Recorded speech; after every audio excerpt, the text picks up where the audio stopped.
This Torah class is brought to you by TorahAnytime.com. For Parshas Balak, the Gemara tells us in Masechta Megillah, the Gemara makes an observation about a unique phenomenon that Klal Yisrael enjoys, and is unique to Klal Yisrael, something that is certainly not applicable to any of the nations of the world. And that is, if we were to plug in a machine into Klal Yisrael, or into the Ummah Ha'olam, and we want to see what does our history look like in contrast to the history of the nations of the world. So if we were to plug in our machine to the nations of the world, they would be plateaued. They would be flatlined. In other words, most of the histories of the nations of the world are pretty stable. You don't have unusual success. You don't have unusual failure. Usually the history of the nations of the world is pretty much stable and the same. And yet if we were to plug in this machine into the history of Klal Yisrael, we would notice a very unusual phenomenon, and that is, at certain times Klal Yisrael experiences tremendous success, financial success, economic success, social success, political success.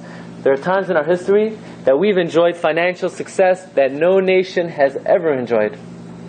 Spain, America, other periods in our history in Eretz Yisrael where we reached the highest levels of society, politically, socially, and yet, so we would see great peaks, tremendous peaks in our history, and then, on the other hand, unfortunately, we all know it to be true, we'd also see tremendous valleys, catastrophes, disaster, that no nation could even begin to hold a candle to the tragedies that Klal Yisrael experienced. Why is it then? Why is it that we notice this unusual pattern of history when it comes to Klal Yisrael? That at times we are on the top of the top, we've reached the pinnacle of success, the highest of the heights, and yet at other times we reach the lowest of the lows. And the Gemara Masechta Megillah Daf Tezayin Amud Aleph observes this phenomenon. By the way, the learning should be Le'ilai Nishmas Raflim Ben Kaduri Nisham Shavn Aliyah Shvi Amelis Yosher for the family at Biyaskal Tzedek. So the Gemara observes this. Take a look at Masechta Megillah Daf Tezayin Amud Aleph. The Gemara says when Zeresh is speaking to Haman, so Zeresh tells Haman, Mizera Hayudim, right? Asher Mordechai Asher Achiloisel Limpol Lefanov Loisuchalai Kinafal Tipal Lefanov Zak the Gemara Megillah Darsha Vidabar Eloi Shtei Nefilos Halal Ulama. What's this double lashon of Kinafal Tipal? Amrulai Chachamim said Umazu Zeresh and his Chachamim said to him, this nation Meshula la'afar u'meshula l'kaychavim is compared to the dust and compared to the stars. Kishehin Yardin ad afar. When they fall to the dirt. U'shein oilin ad l'kaychavim. When they go up to the stars. Okay, so the Gemara already is observing for us that this is fact. That for Klal Yisrael there's no such thing as mediocre or average. Either we're on the top or we're in the pits. There's no such thing as, if we were to analyze, where is Klal Yisrael today? Where is Klal Yisrael in the year 1900, 1800, 17?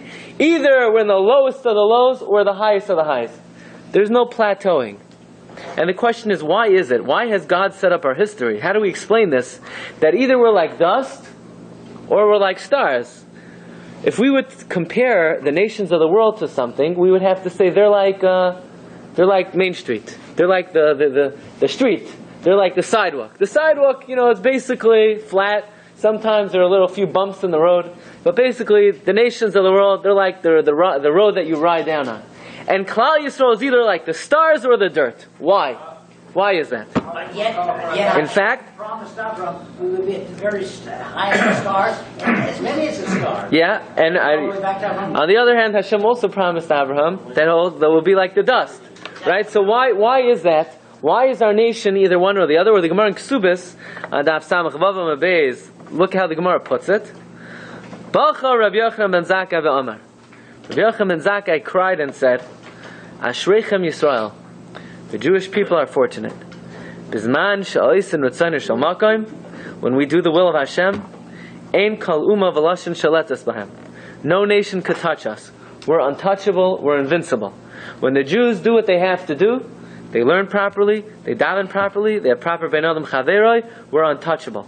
Uvizman she'ein oisin ritzayna shel makam, and if we don't do what we have to do, then moisrin biyad uma shefela. Then, not only are we unsuccessful, we are delivered into the hands of the lowest nation. V'loi biyad uma shefela, not into the hands of the lowest nation, ela biyad behemton shel uma shefela. The animals of the lowest nation, they'll rule over us. Very unusual. The Gemara is commenting, Klal Yisrael either is invincible and untouchable, or we're like the dirt of the earth. Say the Gemara there that she's collecting from the dirt of which Right, the Gemara says she was collecting from between the pieces of Galalim. Right? So why is that? How do we explain that? How do we understand that? How our history has been set up that there are only two ways to operate. Either we could be, Forbes 500 list, or we're on the most wanted list, right? Either our picture is in Forbes 500, or it's in the post office, right? That's the saga of the Jewish history.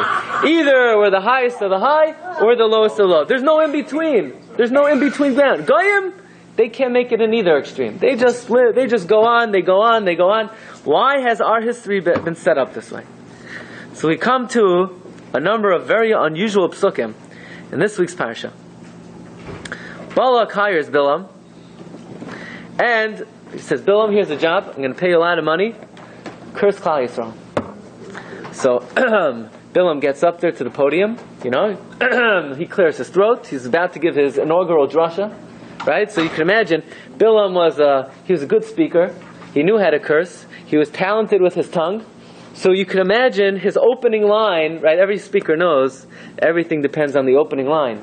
You got to either tell a good joke, which, right, most people don't know how to do, or, right, you see, or you have to really shake them up. You have to shake up the crowd. You have to say something provocative to get the interest of the crowd, or you have to capture their attention. So Bilam, probably in his opening line, he's probably going to say something really interesting or really captivating. Listen to this. Listen to what Bilam says. Vayisa Mishalei Vayomer. Bilam raises up his parable and he says, Min Aram yancheni Balak melech Mayav. Balak got me from Aram. Mehararei Kedem. From the mountains of the east. He said, L'cha ora li Yaakov l'cha zoyam al Yisrael. He said, go curse Yaakov. Go disgrace and curse Klal Yisrael. So what's Bilam's opening line? Balak got me from Aram. And Balak's looking at him. Come on, you got to be kidding me. I got you from Aram? Really? Of course I got you from Aram. You don't think I know that? That's where I went to get you. I sent an emissaries to get you, and you didn't they weren't bakavadik enough for you. You said, you know what? For a guy like me, I need a more respectable delegation. So Balak sent him a more respectable delegation. I mean, Balak must be pulling his hair out. Here he hires Bilam for big bucks to carry out the job. And what does Bilam say? By the way, you know where you got me from? From Aram. Balak said, that's what you're telling me? You're giving me an address now. I knew exactly. I looked you up in the white pages. I Googled you, and it says, this is where you're from, Aram. I know exactly where you're from. And who cares where Bilam is from? And if he would be from Brooklyn, it would be different. I mean, what difference does it make? Why is this his opening line? Min Aram yancheni Balak. We all know that. Balak's thinking to himself, I must have gotten the wrong Bilam. This is the worst opening line of any gig you can imagine. Min Aram yancheni Balak. Right? And then he said like this. He said, look in Pasuk Ches. Mo ekov lo yikabaykel. I can't curse that which God didn't curse. Look carefully. Ki meirosh tzurim erenu. From the tops of the peaks I see him. Umigvais ashurenu. And I look at him from the hills. So, this is very strange. The Nachalat David was written by Reb David Tevel. Reb David Tevel was the Talmud Muvak of Reb Chaim Volozhiner. We know Reb Chaim Volozhiner was the primary disciple of the Gaon, the Vilna Gaon. And Reb David Tevel was the primary disciple of Reb Chaim Volozhiner. And Reb David Tevel wrote Nachalat David on Shas, but he also wrote Drashos, the Drashos of the Nachalat David. So first of all, he wants to know, if you take a look at number 4, in Drush Yud Beis, he says, look in Aleph, he says, Al Amroi, Min Aram yanchini Balak. Le'izat tzar chutzruch l'saper ken leBalak. Why would he have to tell Balak, I come from Aram? Haloi hu hayodem ez hamakom ancheyo. Balak knows where he got him from. Why does he have to introduce his words with, I come from Aram? Number 2, what's the difference between Tsurim and Gava'is? Tsurim are the peaks of mountains. Gava'is are hills. Now Chazal say, who are the mountains and who are the hills? The mountains are the Avos HaKadoshim. They're the Al Tikri Esanel Harim Al Tikri. I'm giving you your moment now. Al Tikri Harim Ella Hiram. And the Gava'is are what? Imais. The Gava'is, right? The Gava'is Ashurenu. The Medrash and the Psikta and the Zayar says like this. The Zayar says, quoted by the Nachas David, the Zayar Sham, Amar Rabbi Yehuda Meirosh Surim Ilain Inon Avasa. These are the fathers. The Chsiv Hibitu al Sur Chutzavtem Umigvais Ashurenu Ilain Imahan. These are the mothers. So says the Nachas David. Just let's make one observation. Why, when it comes to the Avos, he says Ki Meirosh Surim Arenu? I see the heads of the mountains, and by the hills he doesn't say the word Rosh. He just says Umigvais. Why is it? It's Kimei Rosh Tsurim Arenu, from the heads of the mountains I see him, and he should say Umei Rosh Gavois Asherenu, and from the heads of the mountains I see. Why by the Avos does it say Mei Rosh, and by the Imais it just says Umi Gavois? Why does the word Rosh describe the Avos and not the Imais? That's his second question. Also, let's go a little further. He says Mimana Afar Yaakov. Who could count? Can I have that Chumash for a second? Who could count the dust of Yaakov? Why is that a reason exactly why he can't curse Klal Yisrael? Because he can't curse the dust of Yaakov. He can't count the dust of Yaakov. What is the dust of Yaakov anyway? What is that supposed to be referring to? What is Bilam getting at? What's his point? Mimana Afar Yaakov. What does that have to do with anything? And then Bilam says like this.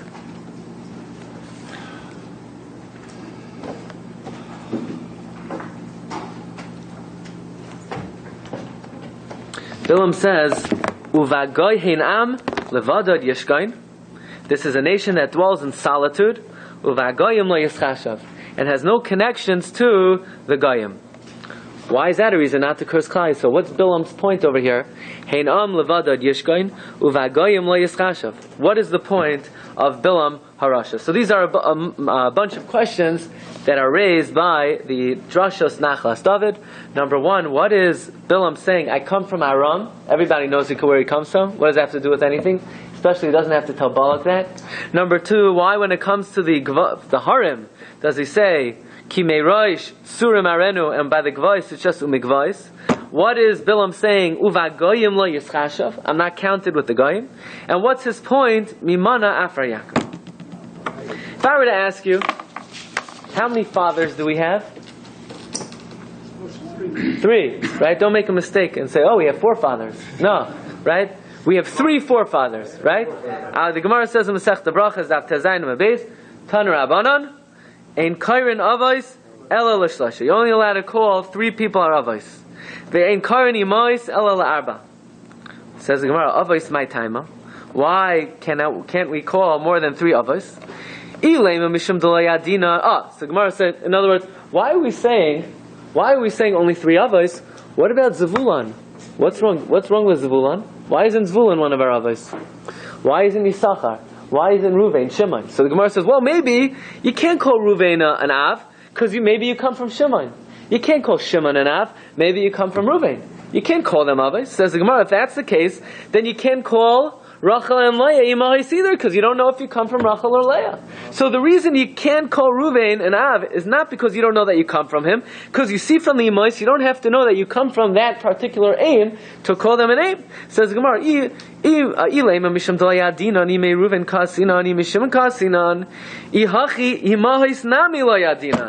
the mothers also, we don't know. Says the Gemara, you know why there are only 3 fathers? You know why you don't call Ruvain a father, Shimon a father? Ela ad hacha chashivi. Up till Yaakov they were important. Tvei loy chashivi. Beyond Yaakov, they're not that important anymore. Avraham was important, Yitzchak was important, Yaakov was important. Sarah, Rivka, Rachav, Leah. Beyond that, they don't have the same chashivas. So ask the Nachalat David, one simple question over here.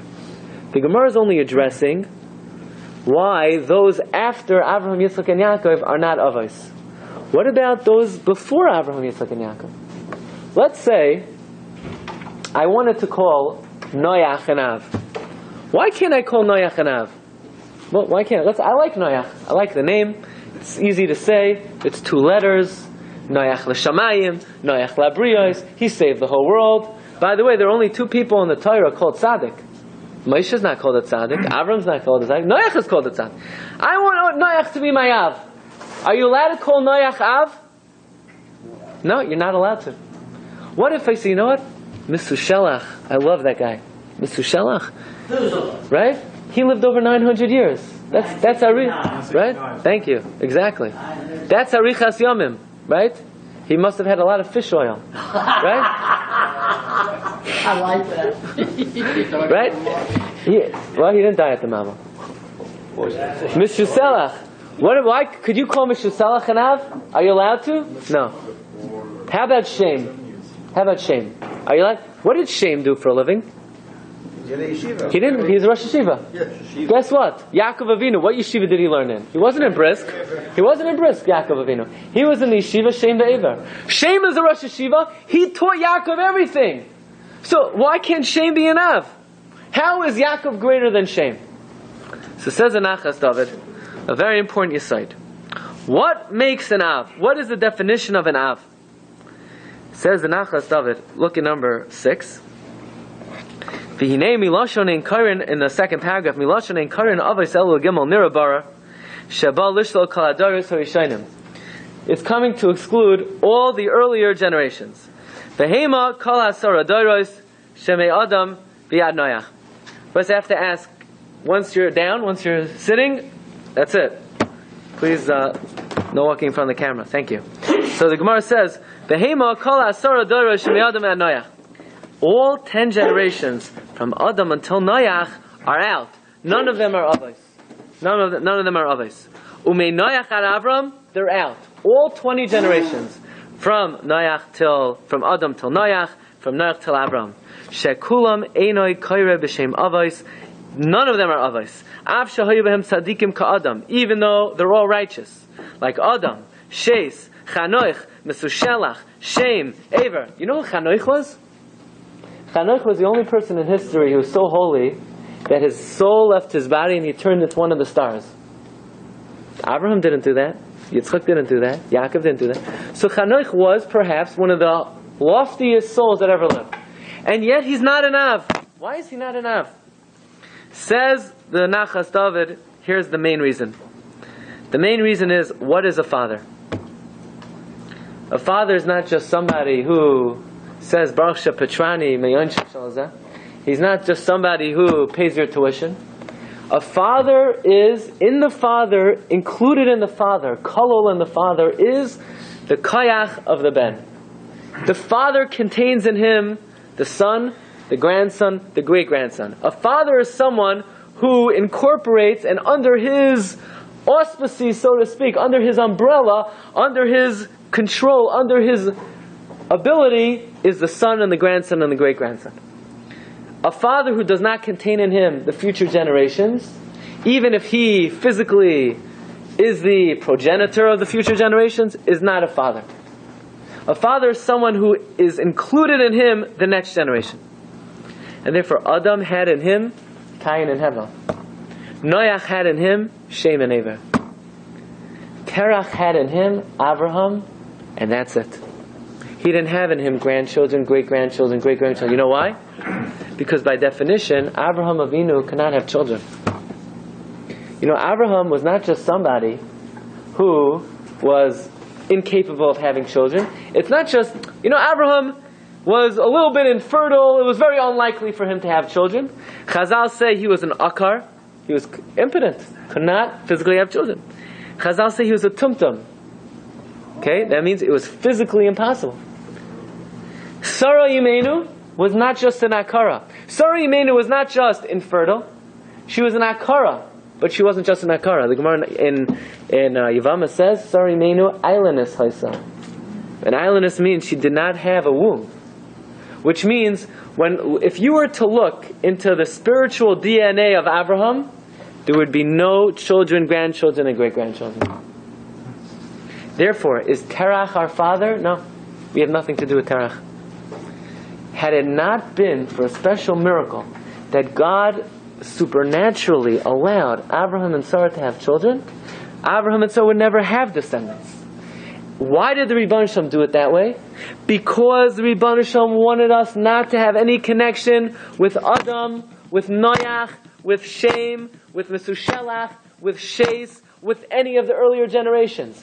Abraham and Sarah were a new creation. The Navi says about Abraham, I created Abraham.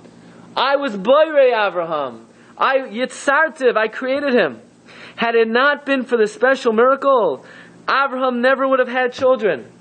If you were to look in the astrological signs of what Abraham's future had in store for him, the natural forces of the universe were such that Abraham Avinu had no future. It was physically, right? Every human being, so to speak, was connected to another astrological force. And Abraham's astrological force said, this man is finished. This man doesn't have any continuity. Until the Rebbeinu Shalom tells Abraham, "Vayoytze oisei chutza," God lifted him above the astrological signs, and He says, "You are not bound by them. You are not tied down to them." Take a look at number 21. The pasuk says about Abraham, "Vayoytze oisei hachutza," on the second line, "Ulefi midrashay, Amar lo yitzei me'at stagninu shalcha."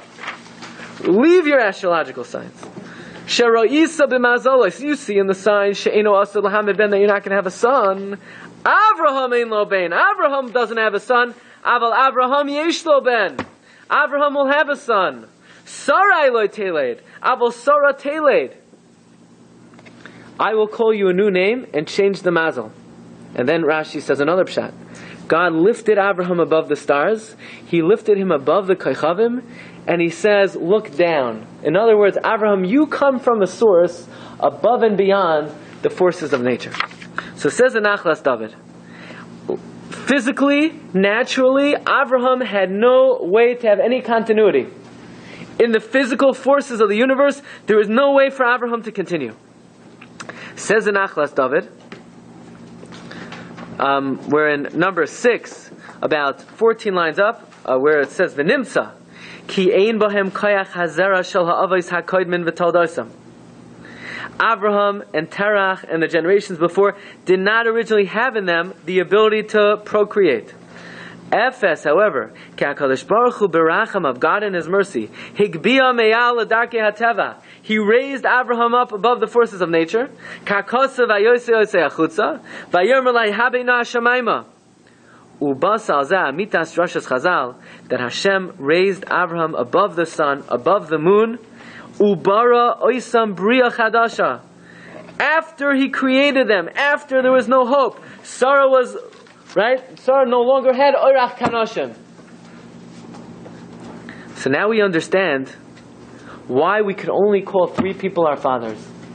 When Adam Harishon, the first man, if we were to look into Adam Harishon and see all the future generations that would come from Adam Harishon, we would only see 20 generations. In Adam Harishon, there were only 20 generations. What do you mean? What about Klal Yisrael? They were not there. In Adam, we have no relation to Adam Harishon. Adam Harishon is not related to us. He's not our great-great-grandfather. Neither is Noach, neither is Shem, neither is Terach. We are not related to Terach. Why not? We're not related to Terach. Terach's our great-great-grandfather. No! In Terach's DNA was not the Jewish people. Only, even in Abraham's DNA, there was nothing until God superimposed, supernaturally, miraculously, the destiny of Klal Yisrael. And therefore, we cannot say Terach's our father. Terach has nothing to do with us. Terach is severed. The fact that Abraham cannot naturally bear children made it that he was severed from his descendants. You mean Abraham was de novo? He was the beginning? Abraham was the beginning of the Jewish people. not just the beginning. In a spiritual sense, Abraham is our father. Nobody before him was our father. Because it was only after God took Abraham and recreated him that put into him the Ben. What's an Av? An Av is someone who the Ben is in the Av. But when it came to Terach, Klal Yisrael was not in Terach, but Klal Yisrael was in Abraham. So says the Nachas David. And this will explain, says the Nachas David, that, let me explain to you why Dafka, Bilam, was chosen by Balak. And the answer is, if you want to harm somebody, if you want to hurt somebody, the best way to do it is, the closer you are to them, the more you could hurt them. Right? A wise man once said, no one could hurt you like your brother, and no one could kill you like your spouse. You hear this? No one could hurt you like your brother, no one could kill you like your spouse. Shlomo HaMelech said, Umoitzi ani mar mimaves es ha'isha. The closer you are to somebody, the more hurtful they could be. Physically, emotionally, spiritually. You want to hurt someone? You want to kill someone? Get their brother. It's the closer, if someone who's not related, spiritually you have less of an effect. Physically you have less of an effect. Emotionally you have less of an effect. Right? That's why when Esav comes, Esav has two ways. Yaakov davens, Hatzileni na, miyad achi, miyad Esav. It's because Esav is achi, that's why Esav is so harmful. There's a klal, there's a rule, that the closer someone is, the more of an harmful effect they could have. The Gemara calls it like this. The Gemara says, Meneu be Abba, Nezel be Narga. From the forest itself comes the handle for the axe. Which means, what cuts down a forest? The handle, with the axe that chops down the forest, the handle of that axe comes from the forest itself. Says the Gemara in Sanhedrin. Who killed Mayav? Who destroyed Mayav? Who is Machatz Pasei Mayav? Says the Gemara in Sanhedrin Lamed Tesam Beis. Who is Machatz Pasei Mayav? David HaMelech. You know why David destroyed Mayav? Because he came from Mayav. Who destroyed Mitzrayim? Moshe. Why? Because Moshe grew up in Paro's house. You want to hurt someone? You want to kill someone? You want to destroy them? Let grow up under their nose. Their brother, their spouse. Then you could really get them. So Balak wants to destroy Klal Yisrael. So he's thinking to himself, how am I going to destroy Klal Yisrael? I need to get someone who's very close to them. Someone who comes from the same part of the world that they come from. Where does Klal Yisrael come from? Where did Avraham Avinu come from? Aram Naharayim. Where did Sarah Imenu come from? Aram Naharayim. Padan Aram. Where did Rivka come from? Padan Aram. Where did Rachel come from? Padan Aram. Where did Leah come from? Padan Aram. Avraham, Sarah, Rivka, Rachel, Leah. So Balak's saying, I need a Rasha that comes from Aram. Somebody who could trace himself back to the earliest roots of Klal Yisrael. He would be the perfect candidate to uproot them. So he goes back, he gets Bilam. What's Bilam's opening line?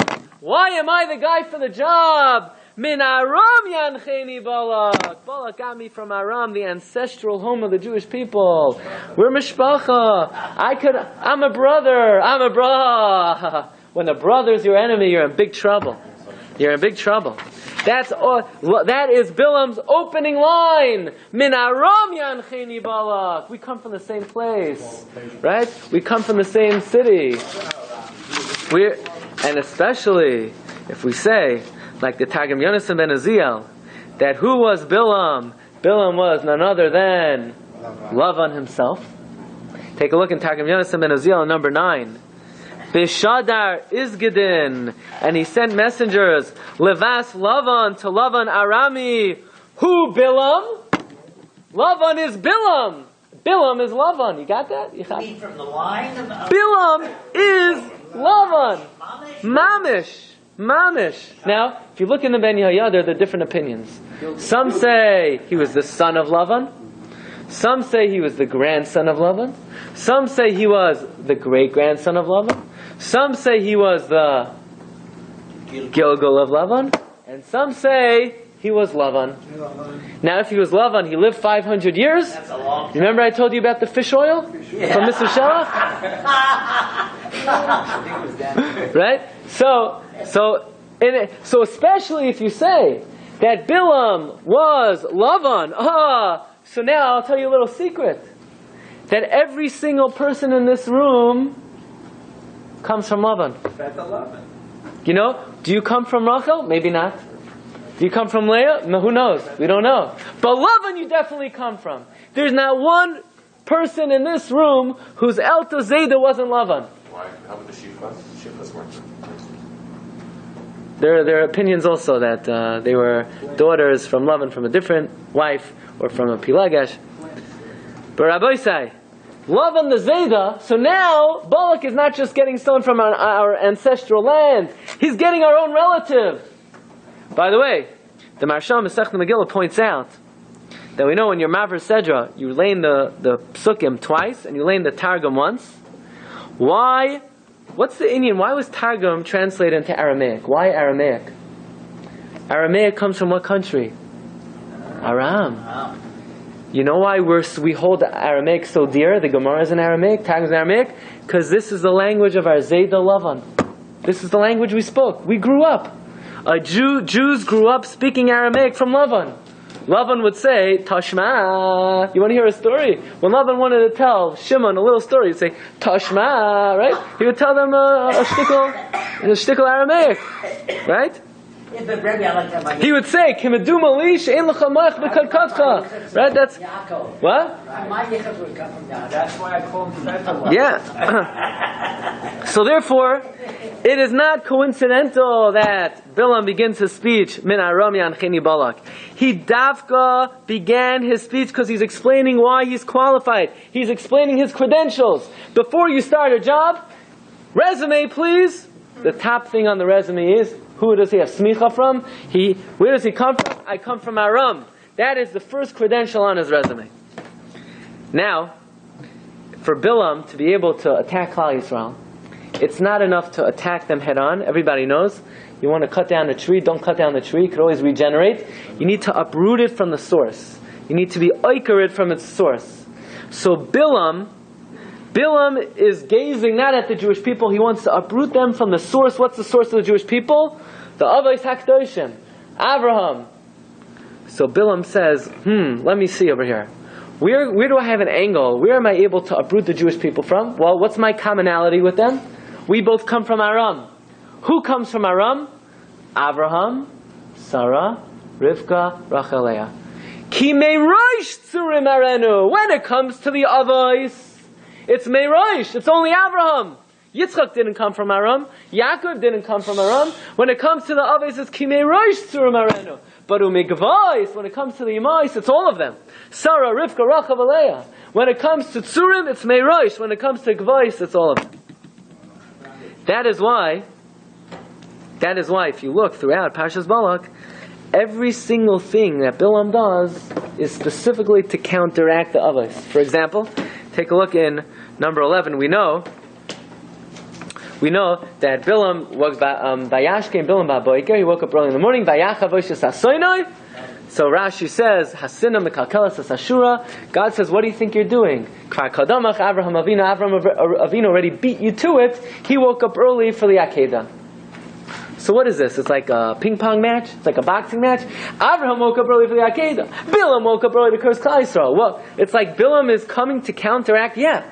In order for Bilam to attack, it's not enough head on. He has to uproot. He has to cut him off at the source. He has to go keneged the Avraham Avinu. If you look in the Maral says, Avraham and Bilam are counterparts. Avraham is the Rosh L'Umah HaYisraelis. And that's why he woke up early, he saddled his donkey for Avodas Hashem, so too, and he took Shnei Na'ar of Imai. Bilam did the same thing. He woke up early, he saddled his donkey, and he took his two Na'arim. That is why, Rabbi say, when Bilam is coming to curse Klal Yisrael, we find 3 different periods. The first time it says, Bilam, as he's traveling on the donkey and there's the wall there, he had room to go on both sides, on the right side and on the left side. And then as he's going a little further, he had room only on one side. And then the third and final time, he didn't have room on either sides. Take a look at Rashi number 13. Umedrash Agada yesh b'tanchuma ma ra lamay b'shloisha makaymos. Why did Bilam see fit to stand in the three places? Simane avos harehu. They showed him the simanim of the avos. What simanim of the avos did they show him? Says the Sifsei Chachamim, the first time Bilam stopped, he had room to go on both sides. What they were showing Bilam is, you want to attack Klal Yisrael. You want to attack Klal Yisrael from Avraham Avinu, you have two ways to go. Either the angle you could take is Yishmael. That's a weakness. That's the weak underbelly of Klal Yisrael. That's the vulnerable point, right? That's the Yishmael, the Achilles heel, or the Bnei Keturah. Those are the two sides you could take if you want to attack Mitzad Abraham. The second time Bilam stops, he only has room on one side. That's Mitzad Yitzchak. There's only one way to go, Esav.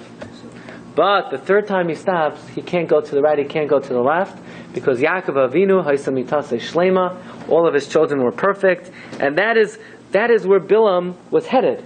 Bilam understands that in order to defeat and attack Klal Yisrael, he has to cut them off at the roots. He has to attack them from their avos. In fact, Bilam says to Balak, "Es shivas hamizbachos arachti." I erected the 7 mizbechos. Rashi points out, he didn't say Shiva Mizbechos, 7 altars. It says Eis Shivas HaMizbechos, the 7 altars. Zakt Rashi. That, he said like this, Avraham built 4 Mizbechos. Yitzchak built 1. Yaakov built 2. So Bilam and Balak said, we were able to build 7. Just us alone, we were able to build Mizbechos corresponding to Avram, Yitzchak, and Yaakov. Why are they so hooked on Avram, Yitzchak, and Yaakov? They're making a cheshbon. That means they learned through Sefer Bereshis. They counted up how many Mizbechos Avram, Yitzchak, and Yaakov made, and they said, we're going to build as many Mizbechos as Avram, Yitzchak, and Yaakov. Why are they so concerned with the Mizbechos of Avram, Yitzchak, and Yaakov? So throughout the whole story, what you see is their idea, their plan, was the only way to attack Klal Yisrael, the only way to defeat them, was to cut them off from their weak point, to uproot them from their source. Bilam says, I'm the man for the job. Bilam wore on his name tag, Min Aram. That was his big yichus. I come from Aram, I'm no different than them. I'm their cousin, I'm their grandfather, I'm their brother, I'm Lavan, I'm the Zayda, Min Aram Yamcheni Balak. I'm the man for the job, I could do it. So why was Bilam unsuccessful? He is the man for the job. He comes from Aram. So Bilam starts his drasha like this. Min Aram Yancheni Balak. Really, I come from Aram. Really, I should be able to destroy Klal Yisrael. Ki meirosh tzurim erenu. The truth is, I see Abraham. He comes from Aram just like me. I should be able to get them. Umigvais ashurenu. Sarah, Rivka, Rachel, Leah. They come. They're my lance men, my lance women. I should be able to attack them. But you know what the answer is? Says Bilam Harasha, Hanam levadad yishgain uvagayim lo yischashav. We are not counted with the goyim. What does that mean? We're not counting with the goyim. What does that mean? We're not associated with the goyim. Here was the mistake of Bilam. Bilam thought, because I come from Aram, I'll be able to attack Klal Yisrael. We're related. The answer is we're not related to Bilam. We don't come from Aram. Nachor came from Aram. Terach came from Aram. Avraham doesn't come from Aram. You know why? Because Avraham could not have descendants. But miraculously, supernaturally, God superimposed upon him the ability to procreate. So when we look at Avraham was not in existence in Aram. When Avraham went to Eretz Yisrael, he was born that day. He has no connection to his previous existence. That was Avram. That was before God bestowed upon him, blessed him the ability to continue. So we're not related to Terach. Bilam thought, he's a landsman of ours. We both come from Aram. Bilam then realizes, Hein am levadad yishkain. We're alone. We have no connection to the Ummah Ha'olam. We're not connected to them. We're not related to them. Take a look at the Nachas David. It says in Nachas David, look at number 19. Ulam bilam heishavlai. Ha'af umnam ki Avraham avichem. Haya me Aram Narayim. True, Abraham came from Aram Narayim. Ukamaykein hoyimois kulhum hayu benois Aram. Im kolzel matzasi bekoichi hachana lahara alahem yosem mizulasi. I do not have any special power to attack them. Yan ki eineni misyachis aleim. I have no relation to them. Because the descendants of Abraham are not connected to his ancestors, are not connected to Terach. Ki hazera hanimshach me Abraham besara eina mikoicham shel avesem haramiyim. You know where? Where does Klal Yisrael come from? What? We weren't in Terach? So how did Terach produce Abraham in the future generations? So the answer is, we come from a much higher source. We come from a completely different source. And that is, physically speaking, Abraham cannot continue. But says Rabbi Yitzchak Isaac Chaver. Rabbi Yitzchak Isaac Chaver was called the Pesh Lishi, the third mouth. He was a Talmud of the Vilna Gaon. Vilna Gaon's Talmud was Rabbi Yisrael Mishkolov, and Rabbi Yitzchak Isaac Chaver was Rabbi Yisrael Mishkolov's Talmud. He's called the Pesh Lishi. He's the third mouth from the Gaon. He really was Mefarseim and was marbitz a lot of the Machshava of the Vilna Gaon. He writes like this: every nation has its source in the celestial bodies, in the astrological forces. Certain nations come from certain stars, are rooted in certain stars. Others come from others. But Klal Yisrael has no constellation that we are rooted in. Ein Mazal Yisrael. There is no star, there is no physical constellation that we are rooted in.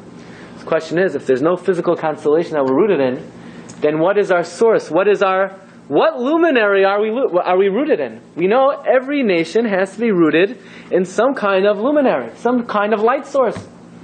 The nations of the world, they have a certain light source that they're rooted in. What is the light source of Klal Yisrael? Says Rav Yitzchak Isaac Chaver.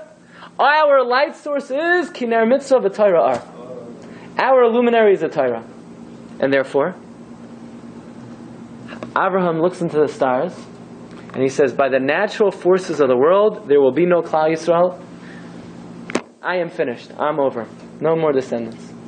Rebbeinu Shem lifted him up above the stars and he says, your source of power comes from something above the Shemayim, above the heavens. And that is Kiner Mitzvah v'Torah are. And that is why, says Rabbi Yitzchak Isaac Chaver, when Klal Yisrael are connected to their light source, when Klal Yisrael are connected to the Torah, we have unparalleled success, unparalleled achievement, financial success, economical success, social success. When Klal Yisrael is connected to the Torah, what's greater, Torah or Mars or Venus? Certainly the light source of the Torah is much greater. Throughout history, when you see success in Klal Yisrael, you know they're connected to their source. But unfortunately, when Klal Yisrael has failure and disaster and catastrophe, that's because there's no connection to their source. When there's no connection to the source, they have no source in the physical world. By the laws of nature, Klal Yisrael should not exist. All the mazolos are against Klal Yisrael. All the forces of nature are fighting that Klal Yisrael should not exist. So if we're able to chap on, if we're able to connect to the Torah, that's a supernatural source. We'll jump onto the bandwagon of the Torah, and that will carry us above the vicissitudes of nature.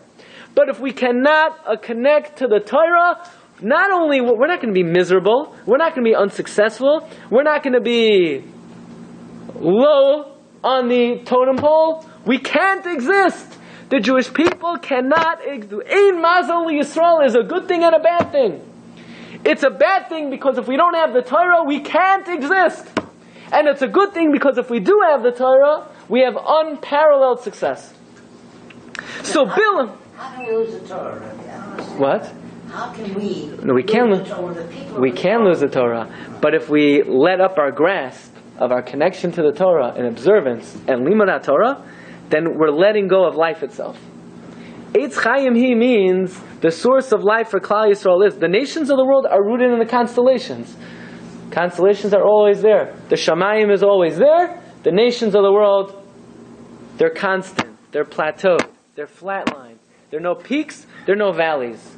But Klal Yisrael, there is no mediocrity. There is no average. There is no just let's flow along. Let's just live a mediocre. If you live as a committed Jew, unparalleled success. You live otherwise, that is the source of life for the Jewish people. The Rebbeinu Shalom tells Abraham, your connection, you are rooted in something unnatural. There is no flat line for Klal Yisrael. So says Bilam, I thought I would be able to attack them because I come from the same place as them. We're landsmen. I come from Aram, they come from Aram. No. The Jewish people, we trace ourselves back to David, and then to Yehuda, and then to Yaakov, and then to Abraham. What about Zayda Terach? If Terach would walk in the room, he'd say, my Einiklach, and he would give us little Chechkalach. We would take them, but we wouldn't give him a big hug. We're not related to him. We have no connection to Terach. We're not related to Terach. What do you mean? He's our progenitor. No. He's not our Zayda. He's not our father. Why not? Because in Terach was not Abraham, was not the future of Klal Yisrael. So therefore, Rabbi Yitzchak Isaac Klaver adds a line that another reason why in Avraham Avinu originally Klal Yisrael was not, and that is like this. When Avraham Avinu was thrown into the Kivshan Ha'esh, what should have happened to Avraham Avinu? That should have been the end of him. Right? Burnt toast. Right? He should have been burnt toast. So when Avraham emerged from the Kivshan Ha'esh unscathed, that was a new Bria. That was a new creation. That was a new existence for the Jewish people. Klal Yisrael began then. Avraham, prior to Ur Kasdim, was the son of Terach. Avraham, after Ur Kasdim, was like Adam Arishan. Was like the first person who ever lived. There's no connection between Abraham before Ur Kasdim and after Ur Kasdim. Like the Rabbi Yitzchak Isaac Klaver writes, look at number 22 in Ois Aleph. Says Rabbi Yitzchak Isaac Klaver, Ha'uma hazois eina tluya betever uvegeder azman v'amakan. Klal Yisrael is not dependent on the forces of nature. They're not dependent on natural existence. They're not dependent on time and place. Shebiyasam la'olam hu achar ha'heder ha'gamor. Klal Yisrael came into the world after complete non-existence. Ki Avraham Avinu shoyresh machtzavtenu. Avraham Avinu, who's the root of where were we carved out from? Nivra bria chadasha mamish. Achare shehushlach bekivshan ha'esh. After he was thrown into the fire, he was supposed to be burnt, like Chazal say, kol ha'oimed l'sreifa kasaraf dami. Anyone who's supposed to be burnt is like he's burnt, and God saved him. Therefore, he's not related to Terach. You know who's related to Terach? The Avram that was thrown into the fire, who should have died, he was related to Terach. The Avram who came out, emerged unscathed, is a new person. Is a Bria Chadasha, no relation to his previous existence. All his future descendants were uncontained in Terach. Uncontained. And therefore, says Rabbi Yitzchak Isaac Klaver, while the history and the pattern of history for the nations of the world is pretty much plateau, nations come, nations go, they eke out a living, they feed their families, so forth. There is nothing natural about the existence of Klal Yisrael. Klal Yisrael either peaks or valleys. When we embrace the Torah, we have supernatural existence, we have unheralded success. When we let up our grasp on the Torah, then all the forces of nature say this nation cannot exist in the cosmos.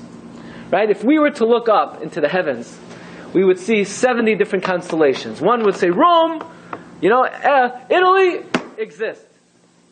France exists. Britain exists. America exists. And we would say, hey, wait a second. I don't see any constellation for Klal Yisrael. All the constellations are screaming out, no Klal Yisrael. There should be no Klal Yisrael.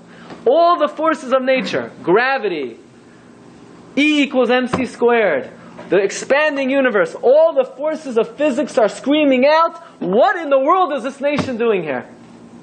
And there's only one answer, that we are rooted in a source above and beyond the forces of nature. And Rebbe Hashem screams out from Shamayim, don't touch him. You're just forces of nature. They come from supernatural force, the Torah. They come from a different luminary. Kiner mitzvah Torah are. So the forces of nature say, but what if they don't keep the Torah? Then God says, if they don't keep the Torah, get them. Go after them. They have no right to exist, chas v'shalom. But if Klal Yisrael embraces the Torah, Hashem says, don't touch them. They're untouchable. They're invincible. Nobody can harm them. That's why Klal Yisrael's existence, peaks and valleys. We keep the Torah, we're like the stars. We don't keep the Torah, we're like the dust. There's no in-between. There is no in-between. That is why, says Rabbi Yitzchak Isaac Chaver, Zeresh tells Haman, you got to watch out for these people. They're like the stars and they're like the dust. If they're being successful and they embrace the Torah, nimshal lekaychavim. If they don't embrace the Torah, they are afar. That is why the Gemara says in Ksubais, fortunate is Klal Yisrael. When they do the will of God, no nation could touch them, no nation could harm them. We have incredible power, incredible financial success, incredible security. Chas v'shalom, says the Gemara, that when Klal Yisrael is not oisim l'tzana shel makom, we're not just the lowest nation, we're not just Umma Shefela, we're Nimsar Biyad Behemto Shel Umma Shefela. This is the pattern of our history. Now, without giving any commentary about episodes that have occurred to us, looking at the history of Klal Yisrael, the Gemara is mapping out. That's all you need to know. If you want to understand Jewish history, it's either one or the other. And the Gemara says why. The Gemara doesn't say, well, who knows the ways of God? The Gemara doesn't say, Hanistarois Hashem Elokeinu. The Gemara tells us why. The Gemara doesn't say, well, we have an unpredictable history. Who could explain? No, the Gemara says, I'll explain the history. The history is dependent on one thing. Why is the histories of the nations of the world are not dependent on Oisin Ritzana Shel Makom or Ein Oisin Ritzana Shel Makom? The answer is the histories of the nations of the world are dependent on Venus, Uranus, Neptune, Jupiter. Jupiter is always there. Jupiter doesn't have mood swings, right? Jupiter is Jupiter, right? Jupiter doesn't need to see therapists. Jupiter doesn't have is not schizophrenic. Jupiter is Jupiter. The nations of the world are the nations of the world. But Klal Yisrael are big swings, ups and downs. You know why? Depends on us. We have no star, we have no constellation. The forces of nature are givens. But our commitment to the Torah is not a given. It goes up and down. It's in our hands. It's only in our hands. Says Rabbi Yitzchak Isaac Chaver, says the Nachalat David. This is the meaning of the Gemara Megillah. This is the meaning of the Gemara in Ksubis. Why does Bilam say, I come from Aram? Because Bilam figured we're like every other nation, so I'm related to them, I come from a similar background. I could get them in their Achilles heel. Where do I see them? Meirosh Tzurim, Avram Avinu. Where do I see them? Migavoy, Sarah Rivka Rachav Aleah. But then I would like to suggest like this. Says Bilam, but Henam Levadad Yishgain. But they rest by themselves. They've cut themselves off from the rest of the nations. Why? Because since Avram Avinu was an Akar and Sarah was an Akar and an islandess, Uvagoyim lo yischashav, that began a new beginning for the Jewish people. There were no relations to the rest of Klal Yisrael. Mi mana afar Yaakov. Who could count the dust of Yaakov? Says Rabbi Yitzchak Isaac Chaver. You know why Klal Yisrael is considered unrelated to the nations of the world? Because since Avraham Avinu was thrown into the Kibshan Ha'esh, and he was going to be Afar Ve'efer, so that means that ended the first segment of our history. And now begins a new segment. So Bilam says, I have no connection to these guys. We're not related anymore. Because mi mana afar Yaakov. How could I count? How could I evaluate what Avraham went through in the Kibshan Ha'esh? Says in Maral an amazing thing. You look at the end of Parshas Noach, right before Hashem tells Avraham, Lech Lecha, what's the last pasuk in Noach? No? What's the last pasuk in Noach? Right, that's the last pasuk in Bereshis. And then the end of Noach says, Vayamas Terach B'charav. Terach died. So the Maral asks one very simple question. But he's alive. Right? Right, it's important to know. When someone's dead, they're not alive. And when someone's alive, they're not dead. Right? We have to make sure we know that. So Maral's asking here, Terach died. The Torah says. The only thing is, he's walking around. He's selling idols. He's selling idols. So Rashi says, well, we have to write that he died. Because we don't want anybody to think Abraham forsook his old father. So we don't want anyone bad-mouthing Abraham, so we wrote he died. And the truth is, says Rashi, he really did die because Rishaim are called dead in their lifetime. Yeah, right. But why now? I mean, if Rishaim are called dead in his lifetime, it should say as soon as he's born he died. Why now? So says the Maral, a beautiful thing. That the moment Avraham came out of Ur Kasdim, and he emerged as a Bria Chadasha, he's not related to his father anymore. He's a new creation. Terach didn't give birth to him. God created him now. So for all practical for all intents and purposes, he's not connected to his father. It's like his father's dead. In other words, when God tells Abraham, begin your new chapter, Hashem is saying, you are not related to Terach anymore. You're not connected to Terach anymore. This is a new beginning. I'm going to tell you now, I'm going to give you a new continuity, a new existence. I'm going to create you anew. Now that you emerge from Ur Kasdim, once Abraham left Ur Kasdim, Terach is as good as dead. We're not related to Terach anymore. We have no connection to Terach anymore. Look at number 23. V'yesh b'zeh inyan nifla ma'od. This is a wondrous thing. B'masha amru, ki hakasav makdim misasu shel Terach loymar, shelo hiniach aviv v'yatza. The pasuk advances the death of Terach to say that he didn't leave his father. In other words, his father was already dead. Vu davar nifla ma'od is very wondrous. Loymar ki ein kan kibbut aviv. The kibbut aviv shayach kasher ben shay'ah. Says the Maral, you know why there's no problem?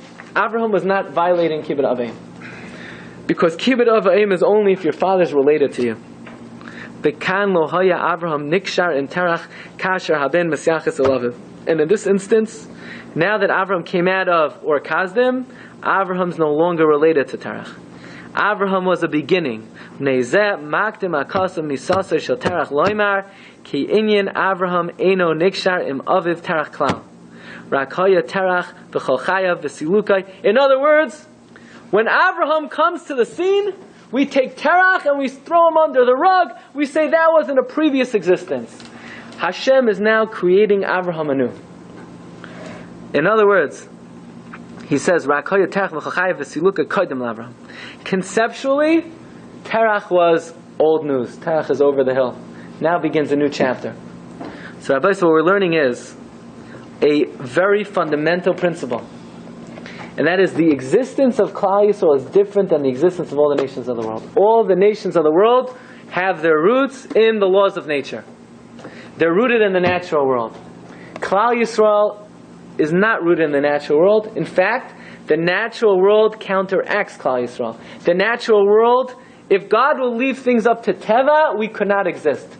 Hashem told Abraham. Abraham looks up into the sky. He sees all the forces of nature saying there is no Jewish people. Hashem said, you're right. All the forces of nature do say there's no Jewish people. But you are above the forces of nature. And when you connect to that source, you will be above the forces of nature. And if you don't, chas v'shalom. This is a major, major understanding of the patterns of history of Klal Yisrael that cannot be ignored. This cannot be ignored. This is what the Gemara says in Megillah. Either we're like the dust or we're like the stars. This is what Rabbi Yochanan ben Zakkai, he cried when he said this, but on the other hand he said how fortunate the Jewish people are. Because we have, it's like anything in life. Someone who has given tremendous privilege can also have tremendous downfall. Right? Nobody could sink as low as a president that does not fulfill his duties. Right? We are given, God, Rebbeinu Shalom, granted us the greatest responsibility, and on the other hand, we're not playing with house money. There's a lot at stake. There's a lot at stake given over to Klal Yisrael. To Klal Yisrael, it's either ke'koichavim or ke'afar. Either ein kaluma v'lashon shayletes bahem, or we're nimsar b'yad behemta sha'uma shefela. This is what Bilam learned. Bilam thought we're like any other nation, so therefore he's related to us. God told Bilam, no. Uvagoyim lo yischashav. We're not rooted in the same sources as the nations. You're not going to be able to attack us because we share a similar source. Says the Nachalat David.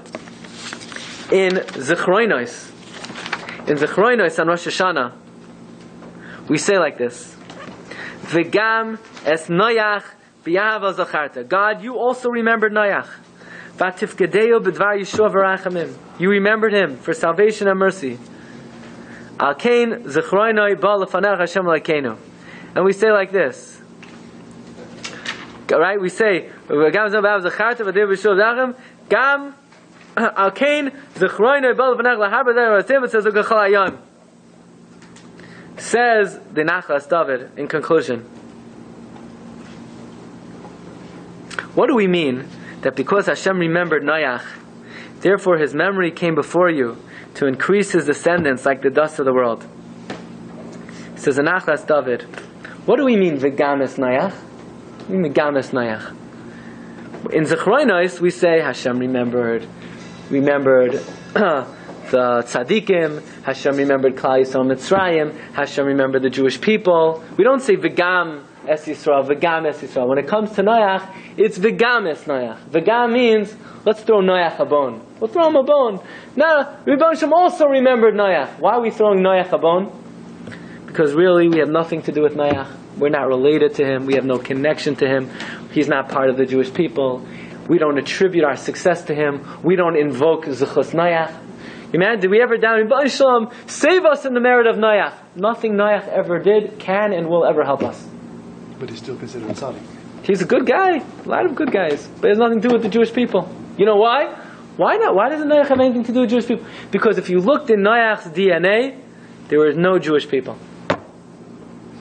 Noach was a great guy. So therefore in Tefillah we say, you also remember Noach, and you increased his children, and you increased his grandchildren. He's not talking about Klal Yisrael. He's talking about the Goyim. Noach is the father of the Goyim. Right? Sheva mitzvahs b'nei Noach. What do you mean? We're also b'nei Noach. No, we're not b'nei Noach. Jews are not called b'nei Noach. Because in Noach was all the Goyim. Only we were not in Adam HaRishon, we were not in Noach, we were not even in Shem, we were not in Terach. Abraham was the first creation. So what do we say about Noach in Tefillah? V'games Noach, throw the man a bone. He was a nice guy, he was a tzaddik, he was mafarnes ha'olam. So therefore, says Rabbi Yitzchak Isaac Chaver, this episode of Bilam, what Bilam is learning is that we have no commonality with the Goyim. You know how the Goyim say, yeah, we're all brothers, we're all sisters, we're all the children of God. No, we're not brothers, we're not sisters, we're not cousins, and we're not all the children of God. It's Banim Atem Lashem Elokecha. Only Klal Yisrael, the descendants of Hashem, the descendants of Abraham. All the other nations of the world have no connection to us. They have no claims on us. We're levadad yishkan. We're all by ourselves. We have no connection to the Goyim. But that is a little bit of a double-edged sword. Because if we're able to embrace our luminary, which is Kiner Mitzvah B'Torah Ar, unheralded success. On the other hand, by slacking off, unfortunately. So Rabbi Shem should give us Siyata D'Shmaya. We should all be machzik be'etz hachayim. Simchas Hanachas ad b'yaskal tzedek. You've just experienced another Torah class brought to you by TorahAnytime.com.